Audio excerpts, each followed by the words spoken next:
ಅವನು ಕಾವೇರಿ ಪಟ್ಟಣದಲ್ಲಿ ವಿದ್ಯಾಪೀಠ ನಡೆಸೋದಕ್ಕೆ ಆಗಬಾರ್ದು. ಆದರೂ ಕಾವೇರಿ ಪಟ್ಟಣದಲ್ಲಿ ಎಲ್ಲ ನೀವು ಅಂದ್ಕೊಂಡಂಗೆ ಆಗ್ತಾ ಇಲ್ವಲ್ಲ ಗುರುಗಳೇ? ಅದೇ ತಲೆ ಕೆಡ್ತಾ ಇರೋದು ಗೋವಿಂದ.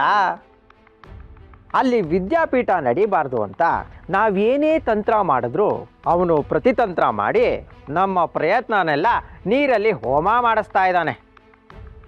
ನಾನಲ್ಲಿ ವಿದ್ಯಾಪೀಠ ನಡೆದಂತೆ ನೇಮಿಸಿದ ಆ ಕೇಶವಾಚಾರ್ಯರ ಮನಸ್ಸನ್ನೇ ಬದಲಾಯಿಸಿದ್ದಾನೆ. ಇನ್ನು ಉಳಿದಿರೋದು ಈ ವಾಮನಾಚಾರ್ಯ. ಅವನನ್ನು ಬಳಸ್ಕೊಂಡು ಆ ವೆಂಕಟನಾಥನ ಹೆಸರು ಕೆಡೋ ಹಾಗೆ ಮಾಡಬೇಕು. ಶ್ರೀಶಾದಿ ದೇವತಾರಂಭಾಂ ಶ್ರೀಮನ್ಮಧ್ವ ಸುಮಧ್ಯಮಾಂ ಸಾಕ್ಷಾನ್ಮದ್ಗುರುಪರ್ಯಂತಾಂ ಒಂದೇ ಗುರುಪರಂಪರ. ಶ್ರೀಹರಿ.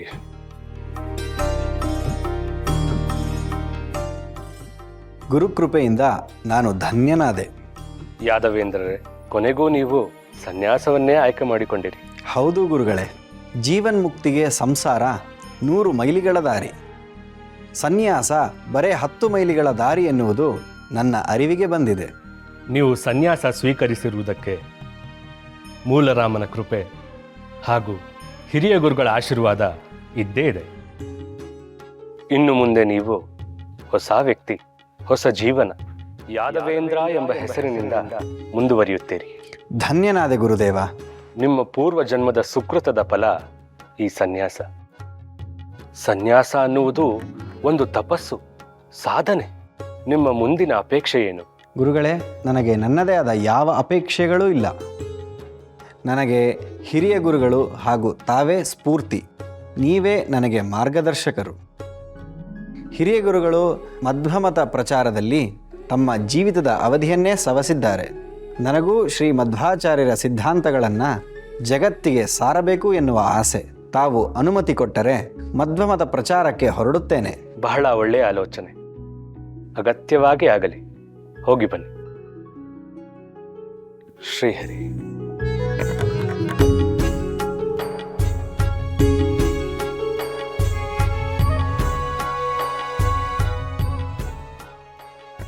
ಗುರುಗಳೇ ಗುರುಗಳೇ ಗುರುಗಳೇ ಗುರುಗಳೇ ದಯಮಾಡಿ ಸಂಚಾರಕ್ಕೆ ಹೋಗಬೇಡಿ. ನೀವು ಮಠದಲ್ಲೇ ಉಳಿಬೇಕು. ನೀವು ನನಗೆ ಶಕ್ತಿ ಆಗಬೇಕು. ನೀವು ಈ ಮಠದ ಉತ್ತರಾಧಿಕಾರಿ ಆಗಬೇಕಾಗಿರೋರು. ದಯಮಾಡಿ ಹೋಗಬೇಡಿ ಗುರುಗಳೇ. ಭೋಗೇಂದ್ರ, ನಿಮ್ಮ ಮನಸ್ಸು ತುಂಬ ಗೊಂದಲದಲ್ಲಿದೆ. ಮೊದಲು ಅದನ್ನು ಪ್ರಶಾಂತವಾಗಿಟ್ಟುಕೊಳ್ಳಿ. ನಿಮ್ಮ ಮನಸ್ಸು ಸದಾ ಒಳ್ಳೆಯದನ್ನೇ ಬಯಸಲಿ. ನಾನು ಸಂಚಾರ ಮುಗಿಸಿ ಮತ್ತೆ ಬರುತ್ತೇನೆ. ಗುರುಗಳೇ ಗುರುಗಳೇ ಗುರುಗಳೇ.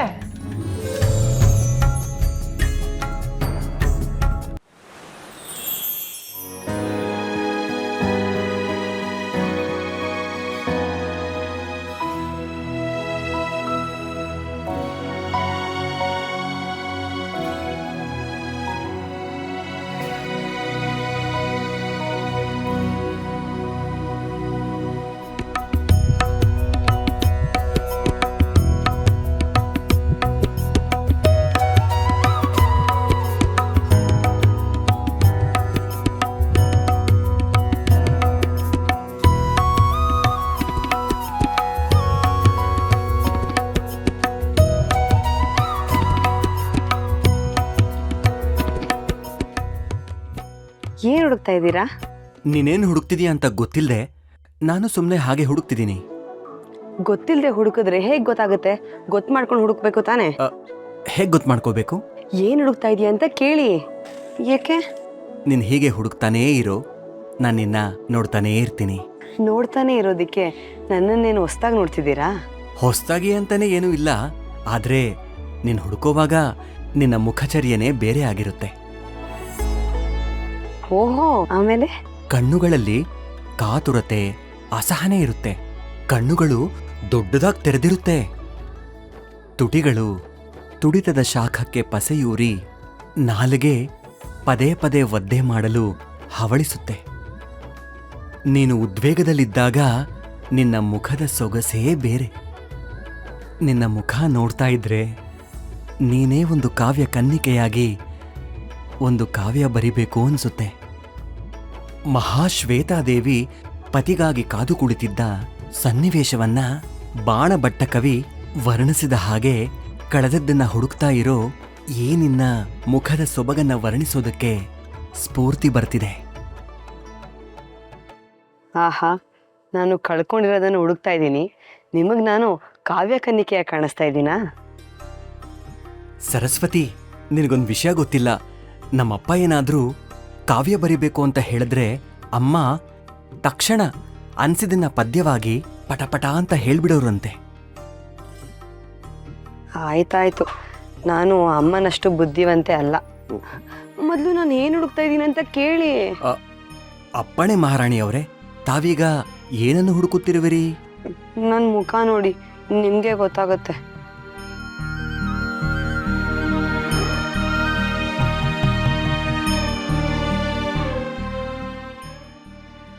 ಏನ್ ಮಾಡ್ತಾ ಇದ್ದೀರಾ ನೀವು? ನೀನು ಹೇಳಿದ್ದನ್ನೇ ಮಾಡ್ತಾ ಇದ್ದೀನಿ. ಮುಖ ನೋಡು ಅಂದೆ, ನೋಡ್ತಾ ಇದ್ದೀನಿ. ನನ್ನ ಮುಖದಲ್ಲಿ ನಿಮ್ಗೇನು ಕೊರತೆ ಕಾಣಿಸ್ತಿಲ್ವಾ? ಪೂರ್ಣಚಂದ್ರನನ್ನೇ ನಾಚಿಸುವ ಈ ಮುಖದಲ್ಲಿ ಕೊರತೆನಾ? ಸಾಧ್ಯನೇ ಇಲ್ಲ. ಶ್ರೀಹರಿ, ಶ್ರೀಹರಿ, ನೀವು ಮೆಚ್ಚೋ ಒಂದು ಆಭರಣ ನನ್ನ ಮುಖದಲ್ಲಿ ಇಲ್ಲ. ಸರಿಯಾಗಿ ನೋಡಿ. ನಿನ್ನ ಮುಖದಲ್ಲಿ ನಾನು ಮೆಚ್ಚುವ ಆಭರಣ ಅಂದ್ರೆ ಅದು ನಗು. ಅದಿದೆಯಲ್ಲ, ರೂಪೇಶು ಲಕ್ಷ್ಮಿ. ಲಕ್ಷ್ಮಿಗೆ ಸಮನಾದ ರೂಪವತಿ ಯಾರೂ ಇಲ್ವಂತೆ.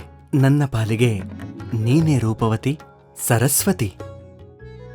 ನಿನ್ನ ಮುಖದಲ್ಲಿ ಯಾವ ಕಳಂಕನೂ ನನಗೆ ಕಾಣ್ತಾ ಇಲ್ಲ. ನೀವು ಮರೆ ಮಾಚ್ತಿದ್ದೀರಾ ಅಂತ ನನಗೆ ಗೊತ್ತು. ಸುಮ್ಮನೆ ಸತಾಯಿಸ್ಬೇಡಿ, ಹೇಳಿ. ನಾನು ಕೇಳೋದನ್ನ ಕೊಟ್ರೆ ಆಗ ಹೇಳ್ತೀನಿ. ನಿಮಗೆ ಕೊಡದೆ ಉಳಿದಿರೋದು ನನ್ನ ಹತ್ರ ಏನಿದೆ ಹೇಳಿ? ನಿಮ್ಮ ಸಂತೋಷದಲ್ಲೇ ನನ್ನ ಸುಖ ಇದೆ. ನನ್ನನ್ನೇ ನಿಮಗೆ ಅರ್ಪಿಸ್ಕೊಂಡಿದ್ದೀನಿ. ನೀವು ಮೆಚ್ಚೋ ನನ್ನ ಮೂಗ್ನತ್ತು ಎಲ್ಲೋ ಕಳೆದೋಗಿದೆ. ಅದಿಲ್ಲದೆ ನನಗೆ ನನ್ನ ಮುಖ ಅಪೂರ್ಣ ಅನ್ನಿಸ್ತಿದೆ. ಎಷ್ಟು ಹುಡುಕಿದ್ರೂ ಸಿಗ್ತಾ ಇಲ್ಲ. ಮೂಗ್ನತ್ ಹುಡುಕೋಳು ಕೋಣೆಲ್ ಹುಡುಕ್ಬೇಕು, ಪೆಟ್ಟಿಗೆಲ್ ಹುಡುಕ್ಬೇಕು. ಅದನ್ ಬಿಟ್ಟು ಆಚೆ ಬಂದು ನೆಲದ ಮೇಲೆಲ್ಲ ಹುಡುಕ್ತಾ ಇದೀಯಾ? ಅಲ್ಲೆಲ್ಲ ಹುಡುಕ್ತೆ, ಸಿಗ್ಲಿಲ್ಲ.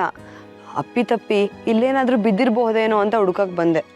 ಹಾಗಾದ್ರೆ ಅದಿಲ್ ಸಿಗಲ್ಲ ಬಿಡು. ಮತ್ತೆಲ್ಲಿ ಸಿಗುತ್ತೆ? ಅದು ನಿನ್ನ ಮನ್ಸಲ್ಲೇ ಇರುತ್ತೆ, ಒಮ್ಮೆ ನೋಡು. ನನ್ನ ಮನ್ಸಿನ ತುಂಬ ನೀವೇ ಇದ್ದೀರಾ.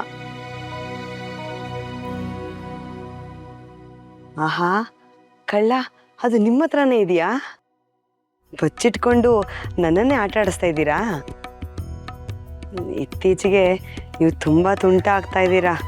ಹೌದು, ಮತ್ತೆ ನಿನ್ನೊಳಗಡೆ ಒಬ್ಬ ತುಂಟ ಇದ್ದಾನಲ್ಲ, ಅವನನ್ನ ಆಟಾಡ್ಸೋಕೆ ಅವನ ಥರನೇ ತುಂಟತನ ಕಲಿತಾ ಇದ್ದೀನಿ.